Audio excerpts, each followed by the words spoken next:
Les amis, bonjour, j'espère que vous êtes tous très bien. Aujourd'hui, petite vidéo pour vous parler de ce Samsung S26 Ultra. Je veux vous faire un premier retour, voilà, après presque 48 heures, parce que c'est nécessaire les amis, il faut vraiment que vous regardiez cette vidéo avant de vous lancer dans votre décision d'achat, parce qu'il y a un point en particulier qui pose problème sur ce S26 Ultra. Malheureusement, bon, je suis désolé pour ceux qui ont regardé mon unboxing et qui sont lancés à l'achat et qui voilà, découvrent cette vidéo après avoir acheté. Maintenant, vous êtes toujours dans votre période de rétractation, etc. Bon, je vous fais peur, etc. C'est rien de dramatiquement grave, mais c'est quelque chose que je souhaite souligner.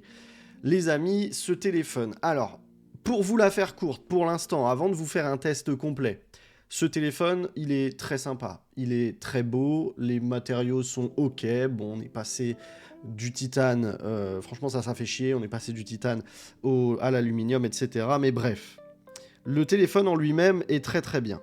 Il n'y a pas de souci là-dessus. Les photos, franchement, je suis assez impressionné pour l'instant. C'est vraiment pas mal. Le zoom est pas terrible, mais les photos sont vraiment pas mal.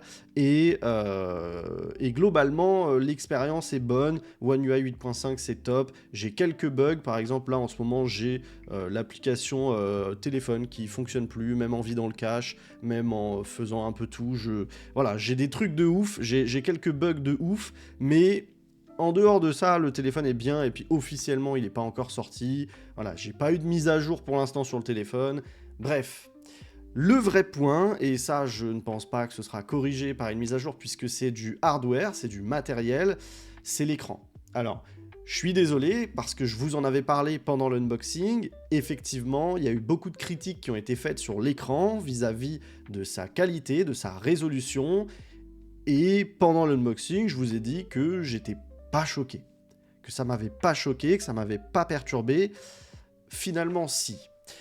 Je suis désolé, vraiment, parce que je vous ai dit, moi, je vois rien, machin. L'écran, c'est très spécial. Alors, vous n'êtes pas sans savoir que ce nouvel écran a une fonctionnalité Privacy Display, donc en français, truc confidentiel, je sais même plus comment ça s'appelle en français, ça s'appelle comment déjà? Ça s'appelle affichage confidentiel, et l'affichage confidentiel fait quoi? Ça fait que quand vous êtes comme ça, hop, vous voyez rien, et vous êtes en face, hop, vous voyez. Et effectivement, même lorsque ce paramètre est désactivé, malheureusement, vous avez un effet bizarre.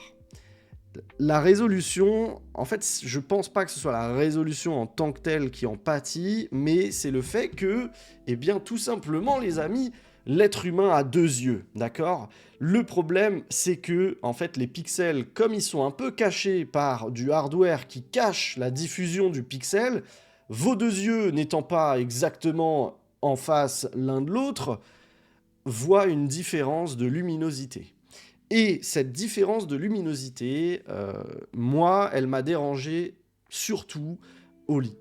Voilà, quand je suis dans mon lit, dans le noir, et que la luminosité est faible, en fait, pour vous donner une comparaison de ce que je ressens lorsque je suis dans mon lit en luminosité faible, c'est... Alors, la meilleure comparaison que je puisse vous faire, mais je ne pense pas que tout le monde aura la ref, est-ce que vous vous êtes déjà mis sur votre téléphone? Voilà, ça c'est l'oreiller, vous êtes sur votre téléphone et l'oreiller, hop, vous êtes comme ça, donc vous avez un œil fermé et vous avez l'autre qui regarde le téléphone. Qu'est-ce qui se passe quand on fait ça?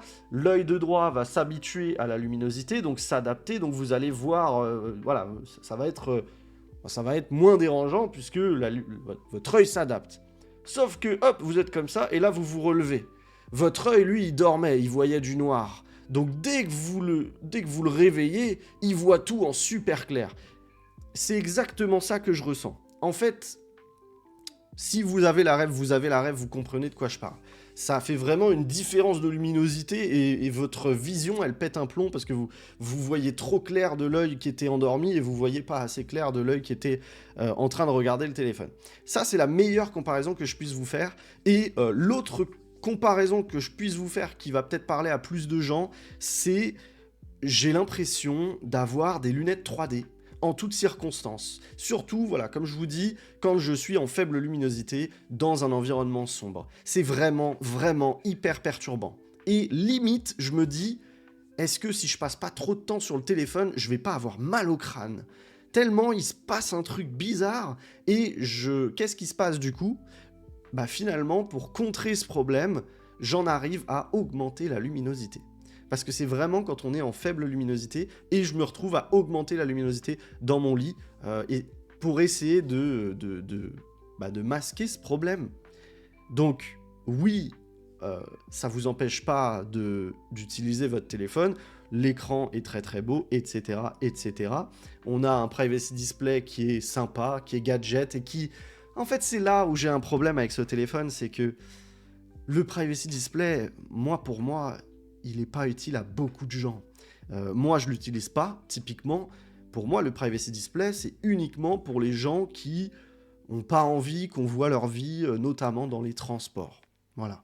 Dans les transports, on a toujours le mec à côté qui ziote comme ça, mais si vous n'êtes pas dans les transports, si vous prenez votre voiture tous les jours pour aller au travail, etc., honnêtement, moi, je n'ai jamais ressenti le besoin et je n'ai jamais mis un film de confidentialité sur un téléphone. Donc, j'ai un vrai problème puisque finalement, on paye ce prix, voilà, ça coûte... en qualité d'écran, je vais dire ça comme ça, même si je pense pas que ce soit ça, mais en confort visuel, on paye en confort visuel pour profiter à peut-être 2, 3, allez, 4, 5% des utilisateurs de ce S26 Ultra. Donc, c'est vraiment dommage, et honnêtement, aujourd'hui, alors je pense véritablement que en termes de qualité photo, c'est mieux que le S25 Ultra. Mais en dehors de ça, honnêtement, même le téléphone en lui-même, vous voyez, j'ai un collègue qui a le S25 Ultra en titane noir, alors pas tout noir, avec les bords d'une autre couleur. Et bah, honnêtement, c'est vrai que même la prise en main et tout, je trouve que son téléphone fait plus premium. Donc voilà, c'était une petite vidéo que je souhaitais faire pour vous parler de ce problème.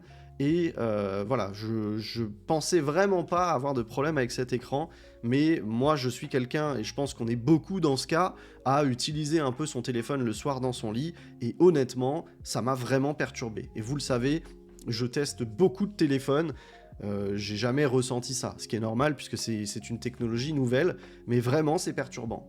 Et vraiment, il y a des moments où je me suis dit, et après vous partez dans une paranoïa et vous êtes comme ça, et vous vous dites, putain, je vais avoir mal aux yeux. Et du coup, vous faites n'importe quoi, vous augmentez la luminosité, vous essayez de bouger un peu le téléphone de droite à gauche, et vraiment, il y a un côté un peu bizarre, même quand on regarde l'heure, etc., vous savez, dans la barre d'état, on a l'impression... bon, je dis ça, mais même là, je le vois. Après, non, là, c'est parce que j'ai le filtre d'activer.